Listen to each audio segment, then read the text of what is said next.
Okay, so following the recent tweet from Dan Hooker calling out Charles Oliveira, I'm going to talk about that fight potentially happening. Dan Hooker called it for it to happen in November at the MSG card, which would be crazy if that fight gets added to that card. Of course, you've got two guys in Dan Hooker and Charles Oliveira who are predominantly strikers at the lightweight division.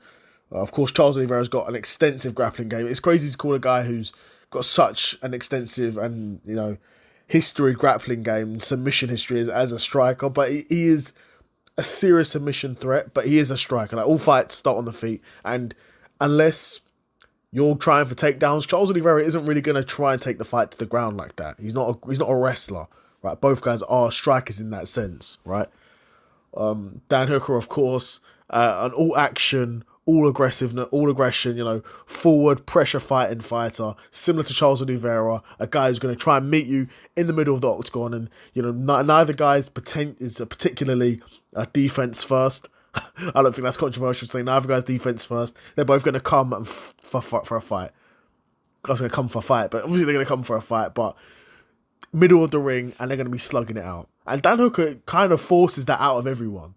He forced that out of Chandler, forced that out of Dustin Poirier. Like, he forces these great fights from people, which is why Dan Hooker's not really been in that many boring fights. I mean, the Gamrot fight was a split decision win for him. But I guess it makes sense, him in the position he's in, calling out Charles Oliveira with the position that Charles Oliveira is in. Of course, Oliveira's coming off a violent KO in the first round to Ilia Topuria. I just hope that after that violent KO loss, that Charles Oliveira's chin isn't cracked, right? And this isn't like the beginning of the end for him in terms of his punch resistance. It could be, but I'm hoping it's not. I mean, we'll find out in the fight against Dan Hooker, because Dan Hooker no doubt will find Charles Oliveira's chin. And he's not got one punch knockout power, but he's not like he's got pillow hands, right? Especially over the course. I don't know if it'd be a 5-round fight. If it was a 5-round fight, it wouldn't be, because it wouldn't main event in MSG. So I suppose in a 3-round fight, hopefully Charles Oliveira's chin could hold up a bit more. But also means there's less time for Dan Hooker to get tired as well. So Dan Hooker can sort of exert himself in the first and second round, and as long as he survives the third, he's in with a chance of winning the decision, right?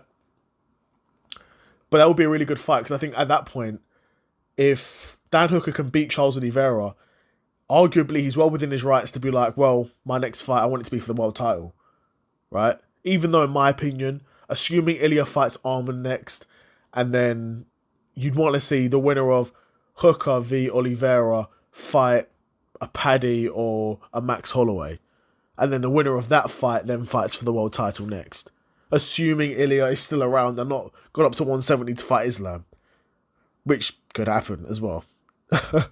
Which very much could happen as well.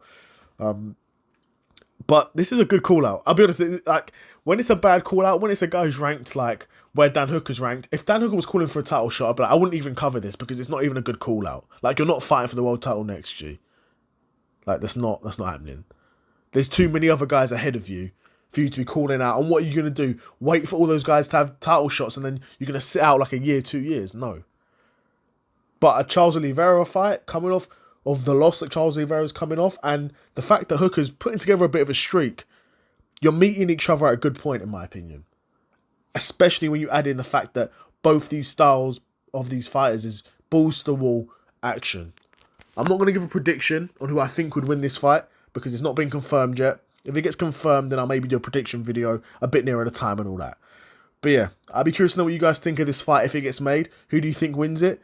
Do you think Charles can start to make a comeback, or do you think Dan Hooker's got some momentum behind him and Charles, maybe his chin's cracked and Dan Hooker can win this fight? But yeah, curious to know what you guys think in the comments below. Another episode of the Seth solo side quest in the bag, and I'm out. Peace.